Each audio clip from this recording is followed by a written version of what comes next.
Well, good morning, everyone, and thank you all for joining us on our May Visit NC monthly webinar. We'll get started here in just a few. We'll give everyone time to continue to come in. So I've got some really great information for you guys today. I think you were definitely love the information that we're going to present to you today on our North Carolina Civil Rights Trail. We have with us today Miss Tiana West with the North Carolina African American Heritage Commission, that's also part of the Department of Natural and Cultural Resources. And she's going to be giving us information today on how to apply for the marker program and how you may be able to get a North Carolina Civil Rights Trail marker for your area. So without further ado, Tiana, I will let you take it away. Awesome. Well, good morning, everyone. I'm excited to be here with you guys today. Quick question. Am I sharing my screen now? Does anyone know? Not quite yet. Okay, great. Well, my name is Tiana West. I am currently serving as the coordinator for the North Carolina Civil Rights Trail, which is under the umbrella of the North Carolina African American Heritage Commission, where our mission is to preserve, protect, and promote North Carolina's African American history, arts, and culture for all people. So today I will be talking with you about our North Carolina Civil Rights Trail.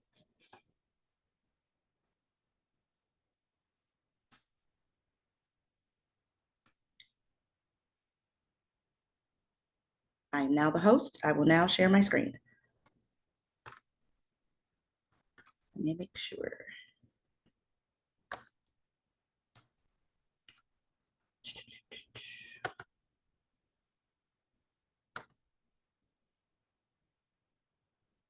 Can everyone see my screen? Can I get a thumbs up?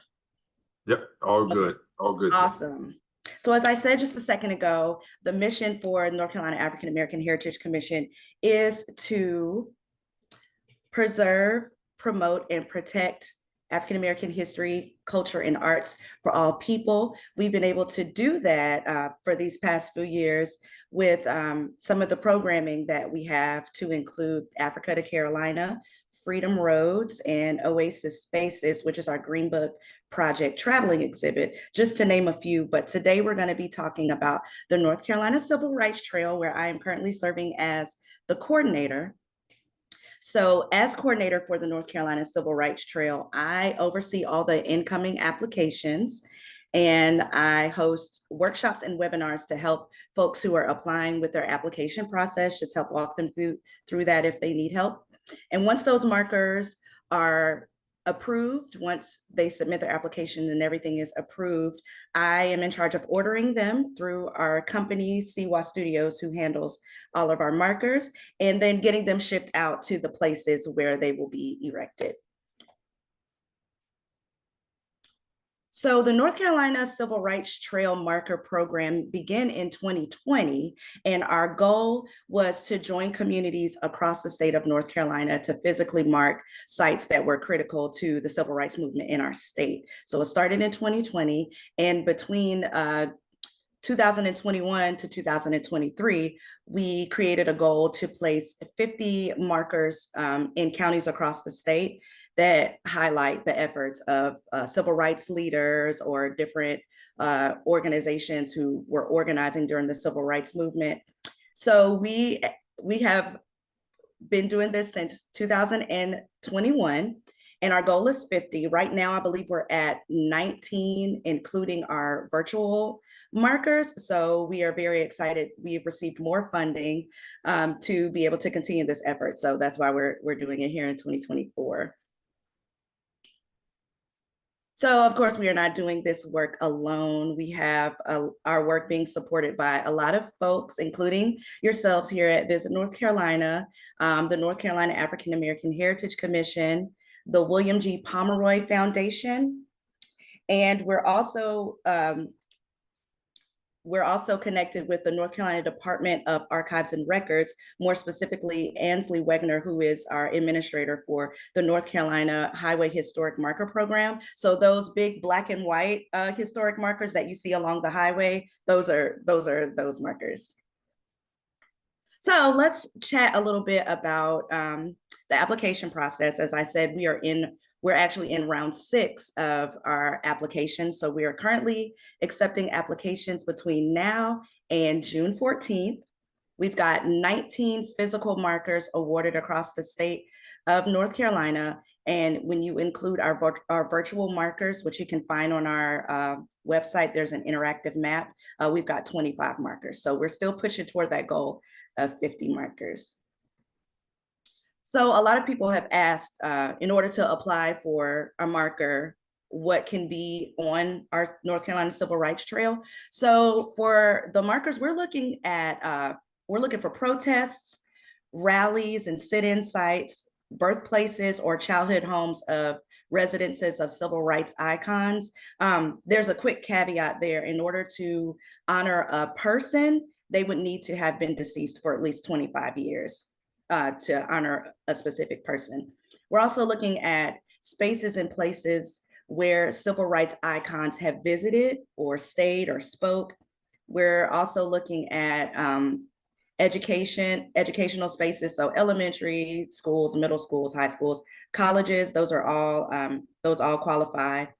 And then we're also looking at legal or courthouses, which basically just means if there's a birthplace of a person who was critical to establishing a civil rights legislation, or if there's a courthouse where a specific civil rights case was decided upon, all of those would qualify.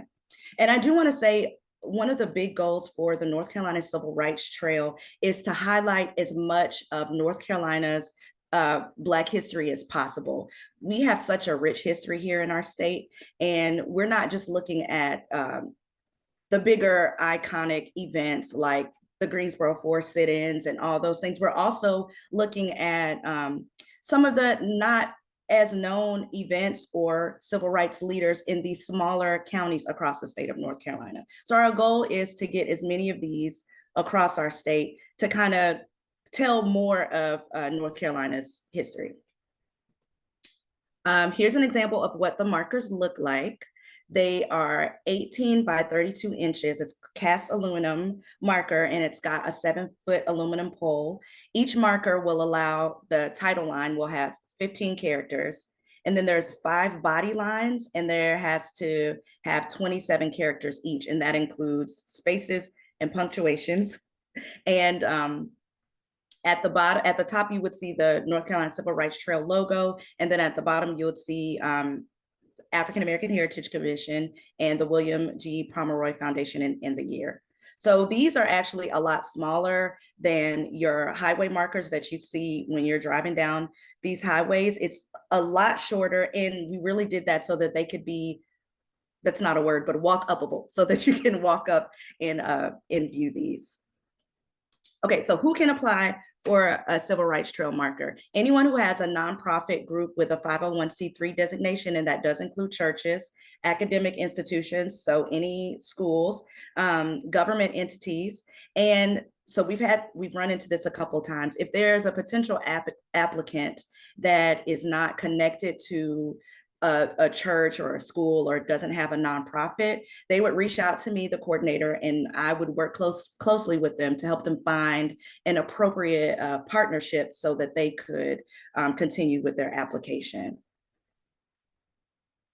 So what do I need for my application? The main thing that we are looking for here with the North Carolina Civil Rights Trail program, we're looking for primary and secondary sources. Primary sources that we're highlighting at the time of whatever the event is, and primary sources includes, your letters, your deeds, your meeting minutes, any newspaper articles you may have that have to do with the event or person. We're also looking at secondary sources, which can include some scholarly articles or any books or photos, anything like that.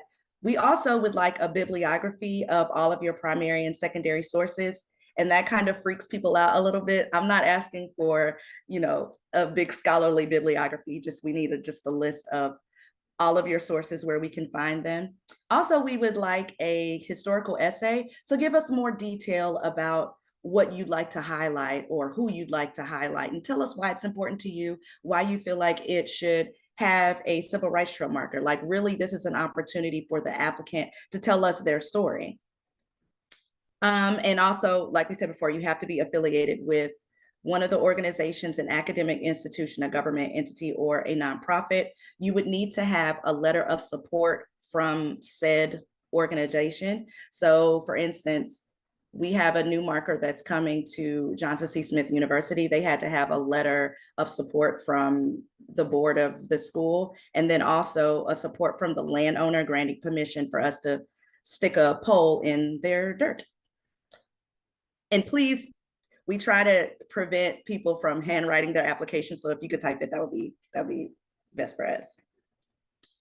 And how will the markers be placed? Applicants have to include the letter from the landowner granting permission. And just consider, when you're selecting your sites, make sure find out if the ownership will change. Like, just really make sure you have permission to have a marker in that place. So in order to do that, the marker recipients are responsible for arranging marker installation with the landowner or whatever municipal officers, I can't talk, municipal officials that need to be involved for that process. So once you have filled out your application and you've got your primary and secondary sources, you've got your bibliography, you've got your historical essay, and you've got all the letters of support, and you submit this to me by June 14th at 11:59 p.m. Once all those applications are submitted, they're going to be reviewed by the North Carolina Civil Rights Trail Advisory Committee. And once the committee looks over that, they will determine if you are approved or whether you're approved or denied. And I will relay that information after that is over. And you should find out by the end of September 2024. We do have some dates that are coming available for virtual workshops that I'll be hosting, just helping walk folks through the process of the applications. And that should be up on our Civil Rights Trail webpage later today. And if you have any other questions, the best email to reach me is nccivilrightstrail@dncr.nc.gov. And of course, all of this information is available on our website. And that is all I have today. All right, thank you, Tayana. Just open it up for any questions, but I did have one question for you, Tayana, that kind of came through. So a lot of our TDAs are 501c6 and kind of quasi-government. So would a TDA qualify for an applicant for the Civil Rights Trail? You know what? That's a great question. I would definitely have to check with my supervisor on that to double check. But yeah, I can find out about that. And if not, would they be able to, again, partner with another nonprofit entity within the community Absolutely. to help put that application together? Absolutely. So in the event that the TDAs are not, don't qualify, you can definitely partner with another organization.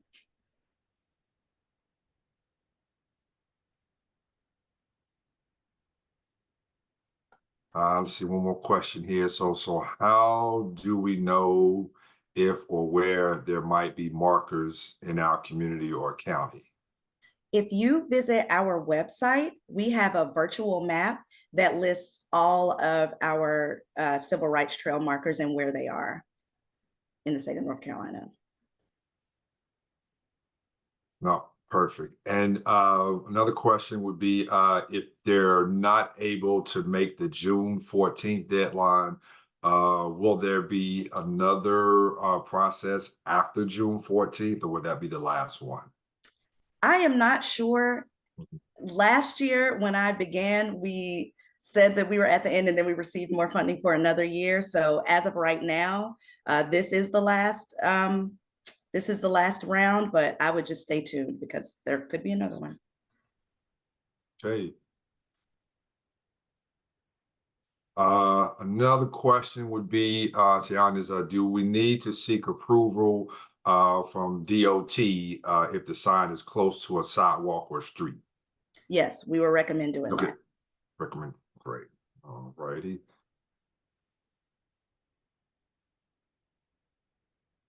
And what about any overlap on our currently existing local trails?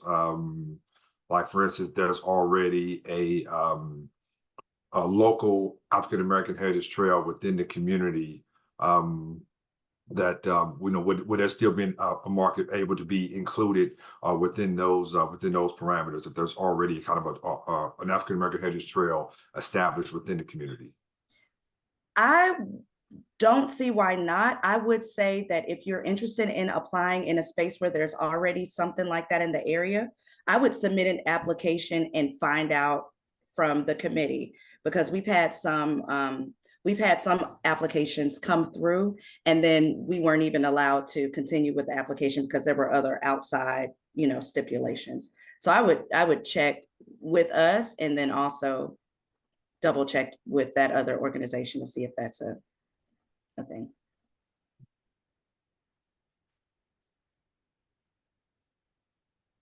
All righty. I believe that's all the questions that are coming in so far. I'll give us a few more seconds here to see if any more questions come in.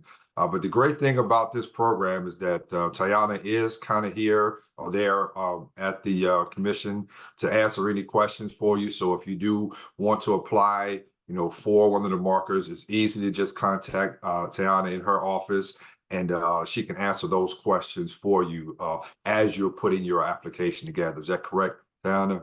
Correct. Sounds good. And another piece of this as well is that, Visit NC is also part of Travel South and the U.S. Civil Rights Trail that only actually for North Carolina has about 3 or 4 markers that are on that trail. But the great thing about this is that once this, the North Carolina Civil Rights Trail is complete with hopefully 50 markers by the end of the year, it will actually be so our North Carolina Civil Rights Trail will actually be a part of the U.S. Civil Rights Trail as well. We'll be making that application to put the whole trail on the U.S. Civil Rights Trail as well. Let's see, Tana, we got one more question that came through here. So to the end of a pre-existing trail, would a marker highlighting said trail be a possibility, such as having a marker at the start of a local trail? That doesn't sound like it would be a hindrance. Like I said, I would just double check before getting started with that process, but I don't think that would be an issue.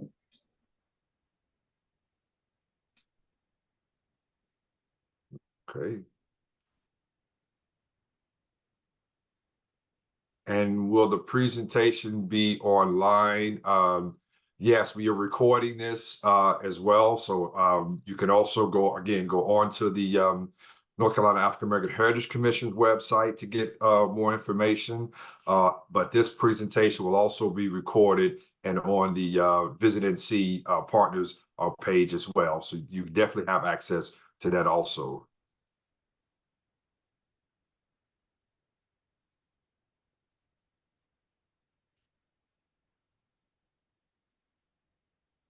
And I believe that's all of our questions. So let me make sure here. No, I think I see one more come through. I saw one more come through.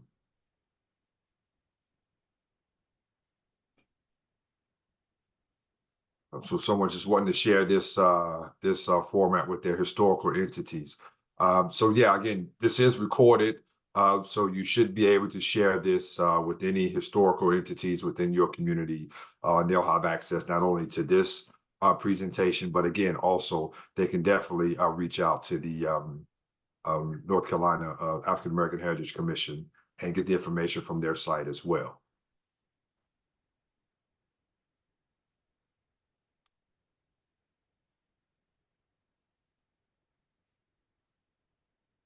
And let's see, any more questions coming through? Nope. Yep. And we just put in the chat the link to the African American Heritage Commission, which is just aahc.nc.gov. But it is in the chat as well. And as always, if you have any additional questions, feel free to reach out to myself here at Visit NC, Andre Neighbors, and definitely Tayana with the African American Heritage Commission as well. Happy to answer any question. And what I don't know, I would definitely send over to Tayana for sure. So once again, thank you guys for your participation. Again, as always, anytime, feel free to reach out to us.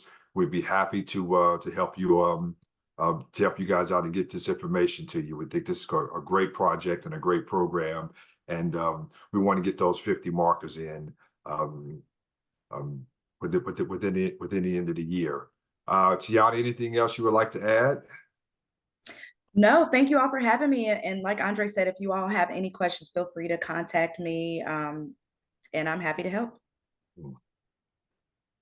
No, sounds good. So be on the lookout for our next month's webinar, which is always that second Thursday of the month. So we should be having some information out shortly about our June Visit NC June monthly webinar. So be on the lookout for that in NewsLink. If you haven't subscribed to NewsLink yet, make sure you do so. So again, thank you all for your time today, and hope this information was definitely helpful to you. And please feel free to reach out to us with any questions. Thank you, guys. Thank you, Tiana.